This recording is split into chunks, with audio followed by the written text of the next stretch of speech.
contractor's journey to self-mastery requires discipline, integrity, and respect. Welcome to Hammer and Grind. Welcome to Hammer and Grind, the podcast built for contractors, true stories, real solutions. My name is Brad Hebner, and I will guide you on your journey to mastery of your construction business. You can find Hammer and Grind on all the social media platforms. Just search for Hammer and Grind Podcast. Now, if you're looking for more help, you can check out our free Facebook group called the Contractor Profit Group. I do free trainings in there, and it's a great community to be a part of.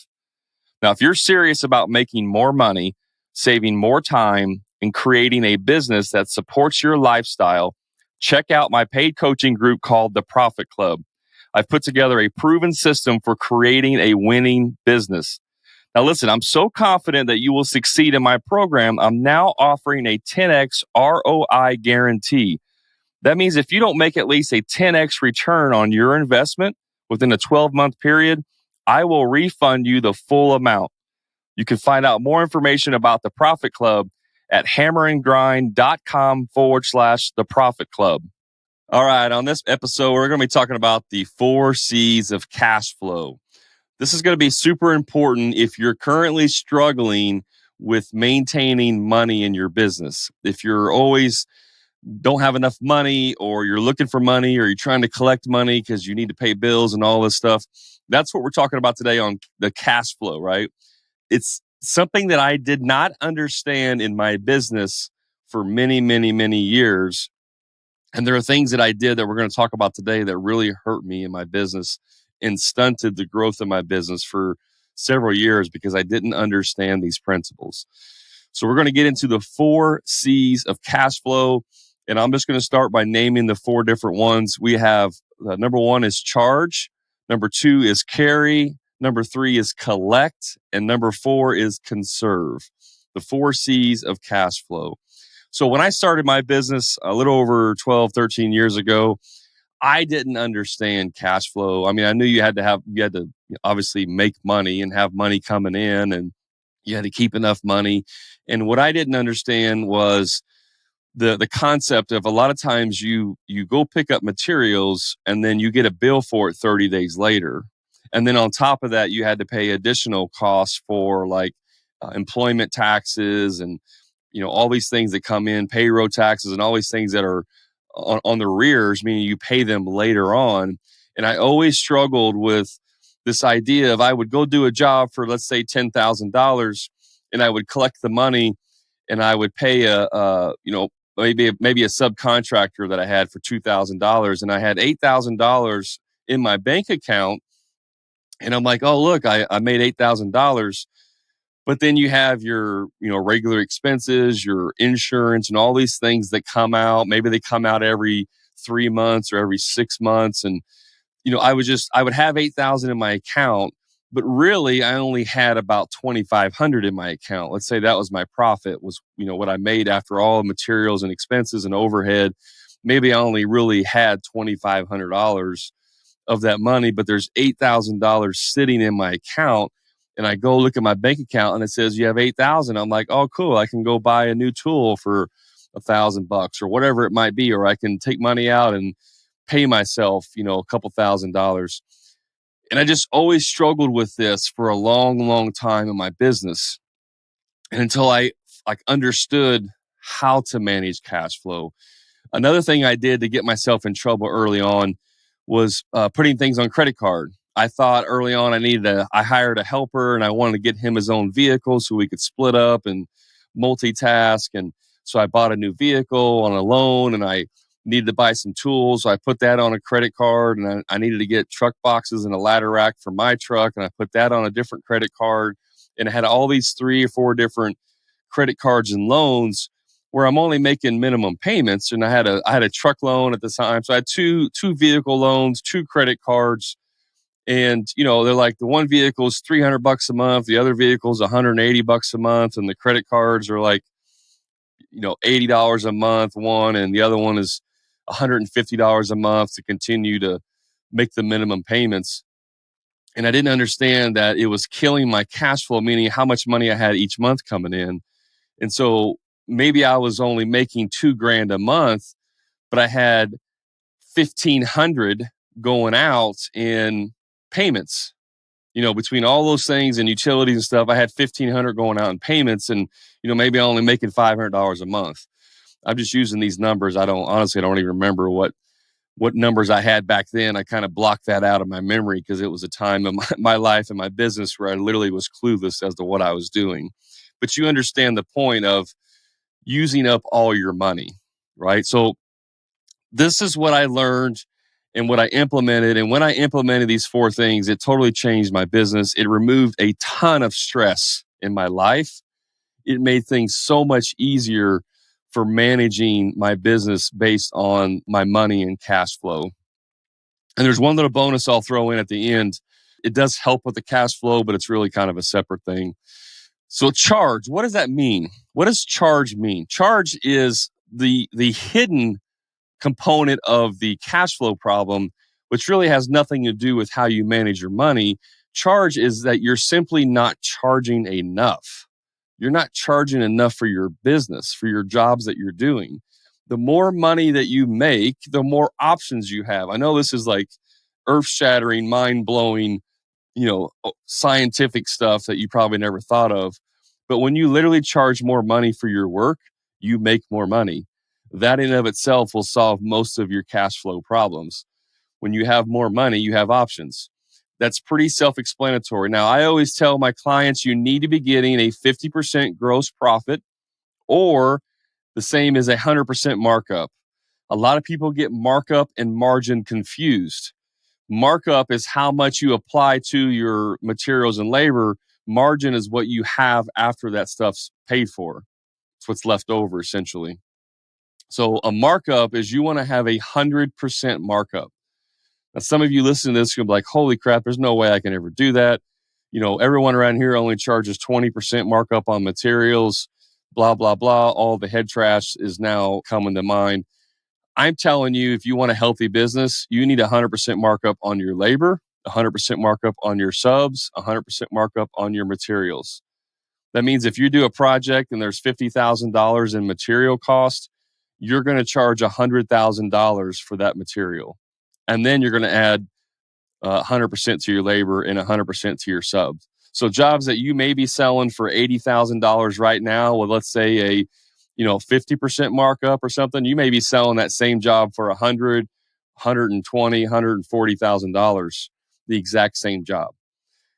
And you're probably, like, again, crapping yourself saying that no one's ever going to pay that much. I'm telling you, people do it all the time. My clients do it all the time. They have great success. You're just simply not doing things correctly in your business. But that's the first thing, is charge enough. If you charge enough, that will solve probably 80% of your problems. Because when you have more money, like when you're like laying in beds of money's all over the bed and you're just rolling around in it. When you have that much money, it really doesn't really become a problem with cash flow unless you're just an idiot and you spend it all, right? That's a spending problem. That's not a cash flow problem. But when you're not making enough money, it makes everything else much more difficult, because now you have very thin margins and you have very thin profits. And if one thing goes wrong, it can screw everything up. If one customer doesn't pay you, it can screw up everything. Okay? So that's charge. You simply need to charge more. That's number one. Uno, most important, charge more. Number two, carry. You don't carry enough in your business. And what does carry mean? You don't keep enough money in reserves in your bank accounts. Now, this is something that will take time to build up, especially if you don't have high profit margins. But you need to be keeping money in the bank as reserves, because it's never a one-for-one exchange where you collect money and then you pay it out, or you pay money and then collect money and it's an equal amount. There's always money floating in the air, if you will, in transactions that are either waiting for a bill to come in from your material supplier, or a subcontractor that hasn't paid or charged you or sent you an invoice for a month. I remember I had an electrician. It would take him a month or so to send me an invoice, and I'd get so frustrated with him.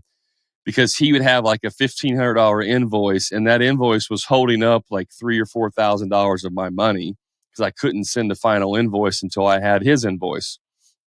And I'd get so frustrated with him, I finally quit using him for that very reason. He simply wasn't invoicing me fast enough. So things like that happen. And if you don't have extra money in your bank account to float, then you get in trouble because you're waiting for this last final payment from your customer of $20,000, and you need to pay out a $15,000 bill, and you only have, $5,000 in your bank. And it's like, holy crap, what am I going to do? I need this money so I can pay this vendor. And you get in a situation where you don't have enough money to cover it. So some guidelines that I like to give out is you need to have a minimum. These are minimums, guys, not like best practices. These are just minimums. You should have a minimum of 1 month's worth of payroll in your bank. 1 month. So if your payroll is 10 grand a month, you should have an extra $10,000 sitting in there that you don't even touch. So you're essentially spending 10,000 while there's an extra 10,000 sitting there. Why? Because if you run short on cash flow, you can dip into that money and then pay payroll and not have any issues. If you want to put it in some kind of interest bearing account, that's fine. But 10 grand or not 10 grand, but a month's worth of payroll sitting in the bank account somewhere just for emergencies. And then as far as your operating expenses, you should have a minimum of 3 months worth of operating expenses, not your payroll, your operating expenses. So if your electricity and rent and all that stuff ends up being $3 grand a month, then you need an extra $9,000 sitting in your bank account just to cover unforeseens. Because if you have a slow time or money's not coming in, or someone doesn't pay you, or you have a lawsuit or something's going on where you're not able to have money coming in, you get hurt, people get hurt, there's an accident, you're down a vehicle, whatever it might be, that 3 months worth of operating expenses will cover you while you're able to come up with other solutions. So you need to keep money in the bank to help you cover all these unforeseens. If you collect $10,000 and then turn around and spend $10,000 and you never have more than $500 or $1,000 in the bank at one time, you're waiting to have an accident. You're basically waiting to get in trouble, right? Murphy's around the corner, peeking around the corner, looking. Is he not looking? All right, here I come. I got to get a new motor. I had to put 2 new motors in my vehicles a year apart. My truck motor blew up, and then my van motor blew up within a year span. I ended up spending almost $20,000 in repairs on vehicles in a 12-month period. I had to put most of that on credit card because I didn't have the money available. I wasn't saving money. Again, I didn't know what I was doing, right? You have the opportunity to do this, right? So start saving money. If you have the ability to go drop 3 months worth of money in the bank right now, do that. Do that immediately. If you don't have that money, start saving a little bit at a time. Save 20% each month until you can get to that minimum 3 months of operating expenses. If you want to have a healthy, super recession-proof business, you should have about 6 months worth of operating expenses or more. Same goes for your payroll. 2 months would be better than 1. Okay.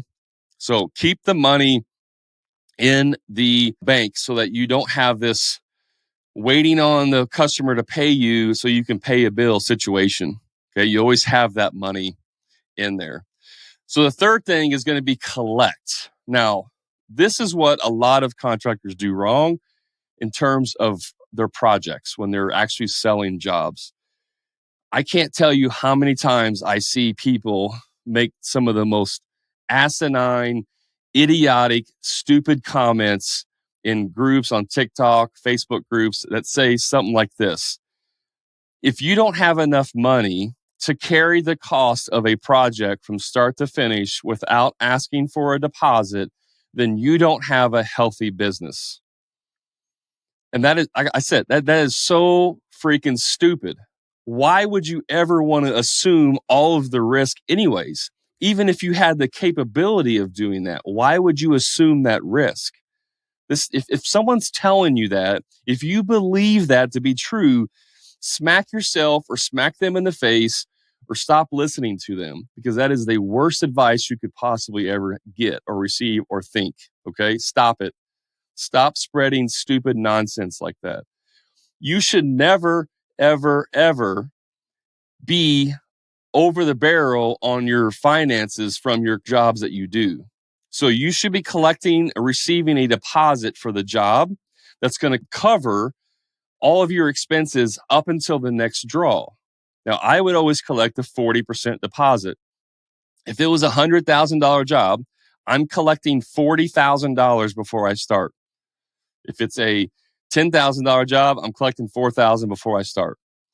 That money allows me the ability to cover all of my expenses. It allows me to cover any, permitting or requirements for that.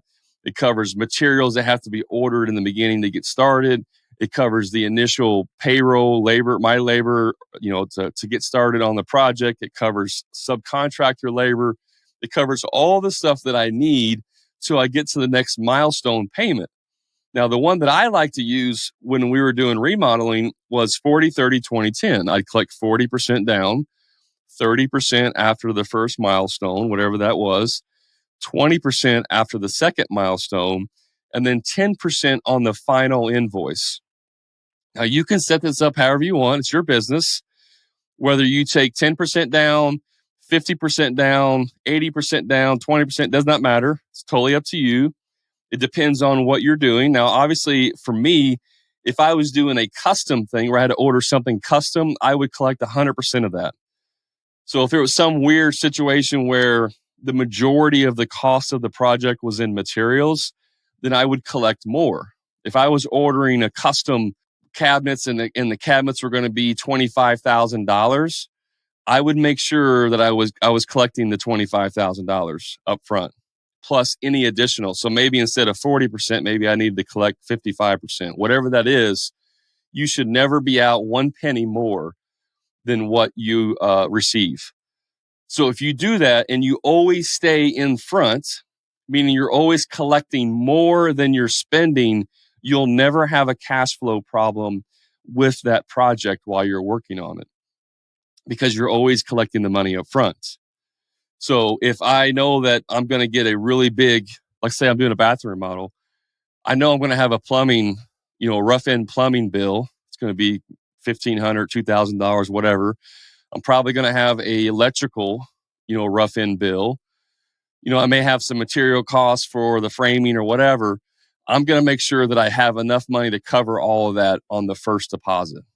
Now, some of you are like, hey, that sounds great, but I'm not starting the job for a year. Like, we're a year out and I don't want to collect $40,000, $50,000, $60,000 right now. That's fine. What I would do in that case is collect a $10,000, essentially a retainer to get them on the schedule. And then whenever I got to the point to where I needed to order materials, maybe it was 3 months out, 4 months out, whatever the lead time is, then I would go and collect the remaining 30% or whatever it was. That way I wasn't holding all of their money the entire time, but I had something from them as a commitment. And then I collected the remaining deposit before we started. If you do this, it removes all of the stress of not having enough money, because you're collecting the money first and then paying it out second. You're collecting, let's say $10,000 first, and then you're paying out $8,000 for labor, material, subs, all that stuff. Okay. Then you collect the next milestone payment, and that's $5,000. And then you're paying out $3,000. And you do it like that until the end. Now, here's another important thing. Your last invoice should never be more than 10% of the total project cost. Why?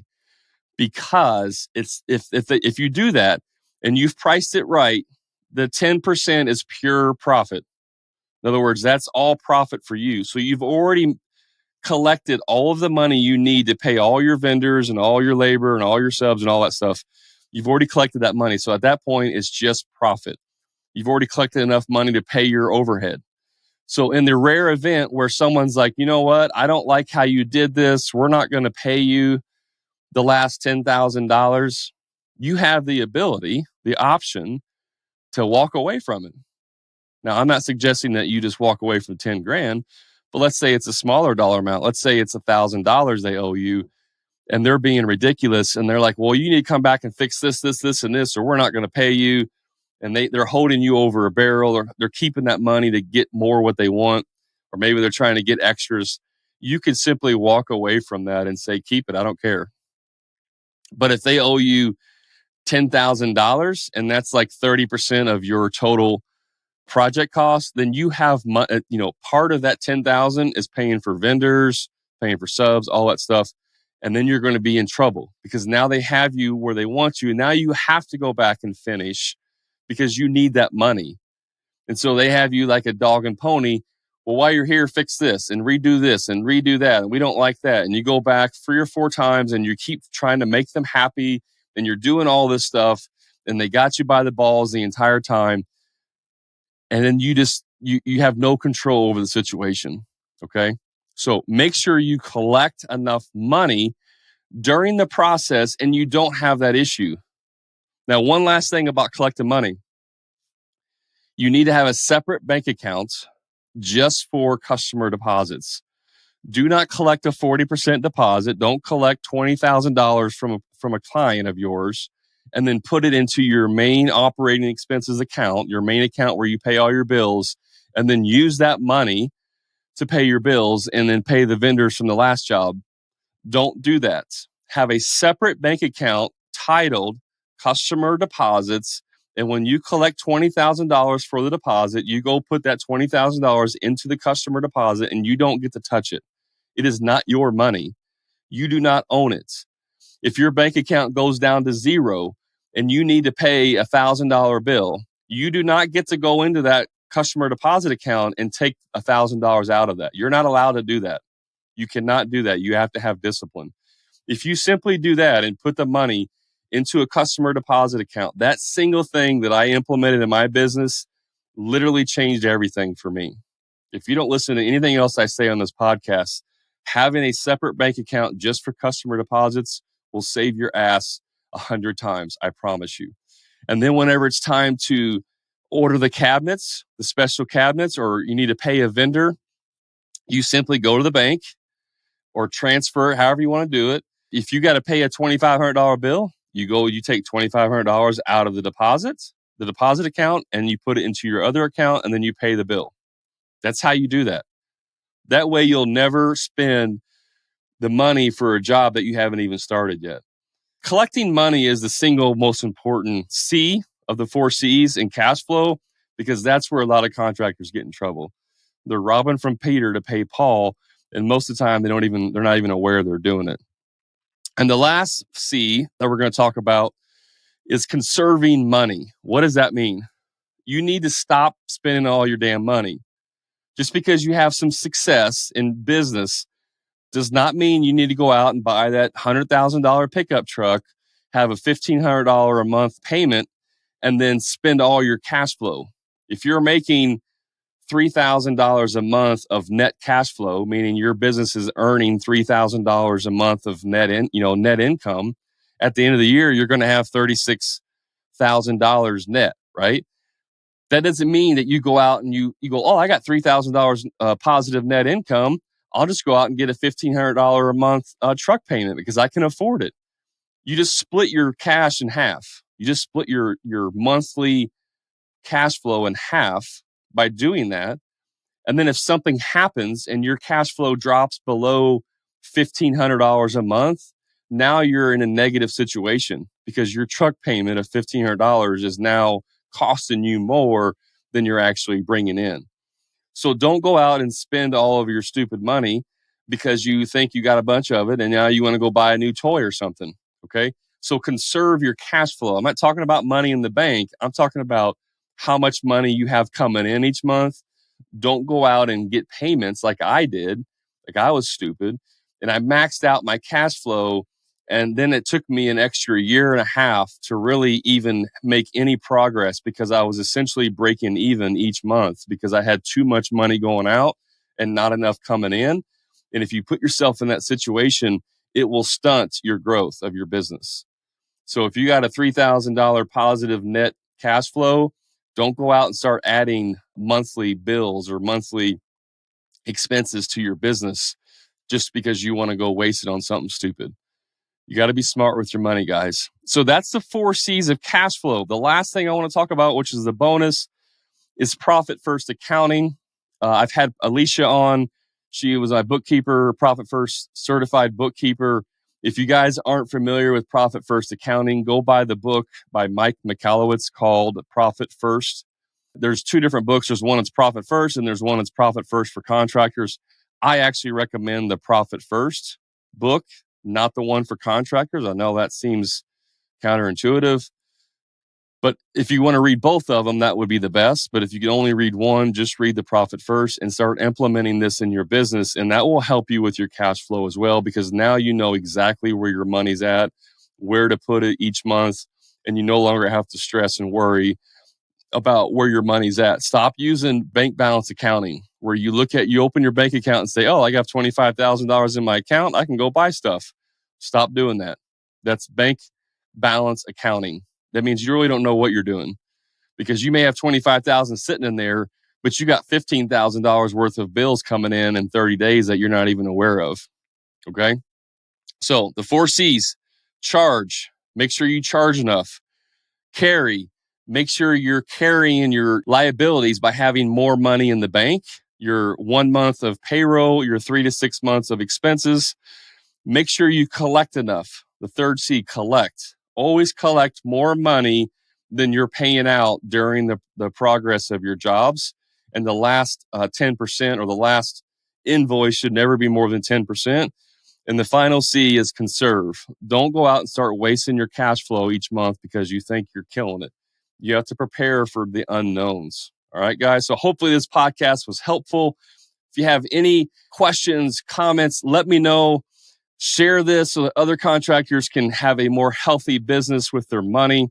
And you know where to find me on all the social medias. Just search for Hammer and Grind Podcast. I'm on TikTok, Instagram, Facebook. I got my free Facebook group, the Contractor Profit Group. Lots of great information that's being passed on all of these platforms. I also have Discord. Just search for Hammer and Grind Podcast, and you'll be able to find me everywhere. Until next time, you guys know what to do. Be the best version of you.